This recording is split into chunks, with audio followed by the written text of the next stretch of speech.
প্রথম প্রশ্ন, তোমার রব কে? আমরা বলবো আমাদের রব আল্লাহ। দ্বিতীয় প্রশ্ন, ওমা দীনু, তোমার ধর্মের নাম কি? আমরা কি বলবো? তৃতীয় প্রশ্ন, বিশ্বনবীর চেহারা দেখিয়ে বলা হবে আতারিফু হাযার রাজুল, এই লোকটারে চিনো নাকি? আমরা বলবো চিনি, আমাদের প্রাণের নবী, ঠিক কি না? চাঁদের চেয়ে সুন্দর তুমি নবী আমার কমলিওয়ালা, দু জাহানের বাদশাহ তুমি প্যারা নবী সাল্লে আলা, চাঁদের চেয়ে সুন্দর তুমি নবী আমার কমলিওয়ালা, ঠিক কি না? তিনটা প্রশ্নের যথাযথ উত্তর যখন দিয়ে দিলেন, আপনার জন্য অতিরিক্ত আরেকটা প্রশ্ন করা হবে, ওয়ামা ইলমু, তোমার নলেজ কি? তিনটা প্রশ্নের উত্তর যে তুমি করতে পারলা, কিভাবে পারলা, কেমনে জানলা? নকল করে বলছো নাকি জেনে বুঝে আসছো? নকল হয় না? এখন তো পরীক্ষা চলতেছে বোধহয়। কি পরীক্ষা? এসএসসি পরীক্ষা। নকল হয়? কৃষ্ণপুরে নকল নাই না? এখন মনে হয় এগুলো একটু কমছে। একটা সময় ছিল অনেক নকল হইতো। পাঞ্জাবের ভিতরে নকল, পকেটে নকল, টুপির ভিতরে নকল, মৌজার ভিতরেও নকল। এমনকি মেয়েরাও নকল করে পরীক্ষার হলে আছে না নাই?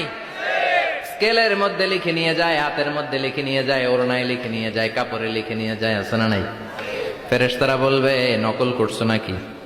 কেমনে জানলা? তিনটা প্রশ্নের উত্তর তুমি কেমনে বললা? আল্লাহ তোমার রব, ইসলাম তোমার ধর্ম, এই লোকটা বিশ্বনবী, কেমনে চিনলা? আপনাকে তখন বলতে হবে আমি কোরআন থেকে শিখেছি, আমি হাদিস থেকে শিখেছি, আমি ইসলাম জেনে বুঝে মেনেছি, আমি আন্দাজে কোথাও ঘুরি নাই। চিল্লা এখন ঠিক কিনা? আপনাকে বলতে হবে। এজন্য শিখতে হবে, প্রতিনিয়ত ইসলাম সম্পর্কে জানতে হবে, আখের গোছাতে হবে, জীবনটাকে আলোকিত করতে হবে। চিল্লায় বলেন ঠিক কিনা?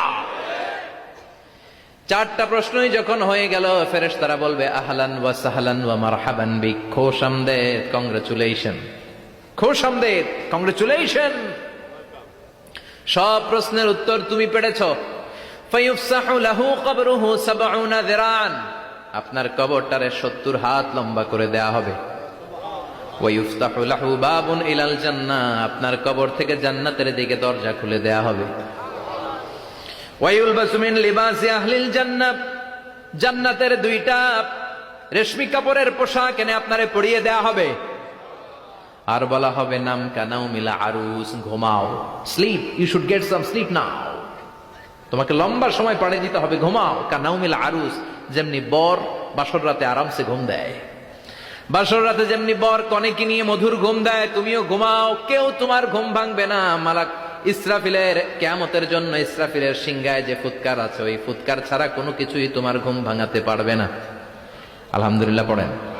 আল্লাহ আমরাও যেন চারটা প্রশ্নের উত্তর দিয়ে লম্বা একটা ঘুম দিতে পারি, পড়ে না আমিন। ওয়াম্মাল কাফির ওয়া আহলুশ শিমাল, আর ইসলাম বিরোধী যারা, তাদের সামনে আসবে মালাকান আসওয়াদান আজরাকান, কৃষ্ণ বর্ণের দেহ, নীলাভ বর্ণের দুটো চোখ, গায়ের রং কালো, চোখের রং নীল। দেখতে কেমন লাগে? আলিফ লাইলার ভূতের মতো, কথা কন। গায়ের রং কালো, চোখের রং নীল। ফেরেশতা দুইটা আসবে, এসে ত্রাস সৃষ্টি করবে, এসে বলবে বল তোর রবের নাম কি? মার রব্বুক। ইসলাম বিরোধী মুশরিক, কাফের, নাস্তিক এরা বলবে আমি জানি না আমার রবকে, আমি জানি না, আমি তো আজীবন শুধু চেয়ার করেছি, মদ খেয়েছি, আমি ধর্ষণে সেঞ্চুরি করেছি দুনিয়ার বুকে, আমি টেন্ডারবাজি করেছি, চাঁদাবাজি করেছি, আমি মাস্তানি করেছি, আমার দাপটে এলাকার ইসলাম প্রিয়রা বাসায় ঘুমাতে পারে না। আমি ছিলাম টেন্ডারবাজ, আমি ছিলাম গডফাদার, সন্ত্রাসীদের লিডার, আমি ছিলাম ডন 1 2 3 সব, আমি ছিলাম ডনের ডন, আমি ছিলাম মাস্তান, রংবাজ, রব টপ কি আমি তো জানি না। লাদ্রি লাদ্রি, আমার জিজ্ঞেস করো না।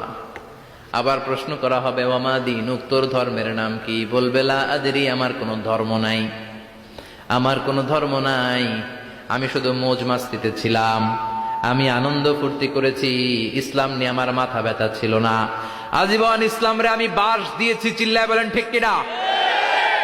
ইসলাম বিরোধীদের সাথে ছিল আমার চলাফেরা, আমার সব সাঙ্গ পাঙ্গ ছিল গুন্ডা বদমাশ ইসলাম বিরোধী। রব কি, ইসলাম কি, এগুলো আমি জানি না। আমার এগুলো জিজ্ঞেস করো কেন? ধর্ম কি আমি জানি না, আমি কিচ্ছু মনে করতে পারছি না।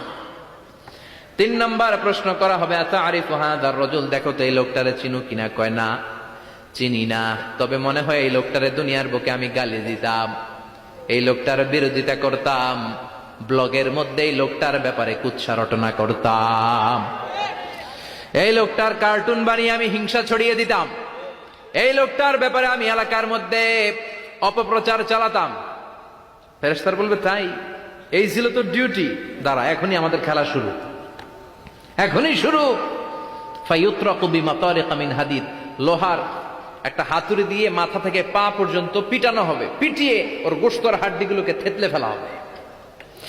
ওয়ায়ুকালু লিল আরদি ইলতাইমি, কবরের দুই পাশের মাটিরে বলা হবে এবারে দুই দিক থেকে তোরা চাপ দে, চাপ দেয়া হবে, ধাক্কা ধাক্কি করেও সে সুবিধা করতে পারবে না। মাটি আস্তে আস্তে আস্তে আস্তে দেহের দুই দিকে লেগে এমন জোরে দুইটা চাপ দিবে, ফাতাখতালিফা আদলাউহু, তার ডান পাশের পাজরের হাড্ডি বাম দিকে ঢুকে যাবে, বাম দিকের হাড্ডি ডানে চলে যাবে। বিশ্বনবী বললেন এই হাতুড়ি দিয়ে পিটানোর শাস্তি, কবরের চাপ দেওয়ার শাস্তি চলতেই থাকবে হাত্তাল কিয়ামা, কিয়ামত পর্যন্ত।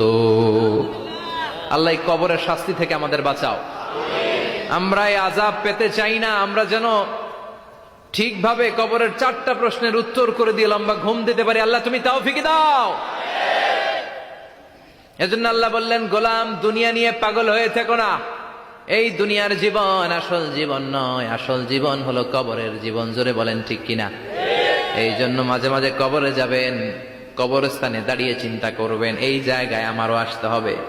দিন যাবে, রাত আসবে, বৃষ্টি হবে, শীত আসবে, কেউ আমার দেখতে আসবে না, একা থাকতে হবে, একা, বড় একা, অন্ধকার, বড়ই অন্ধকার। ওই কবরের জীবনের সামান গোছানোর দরকার আছে না নাই?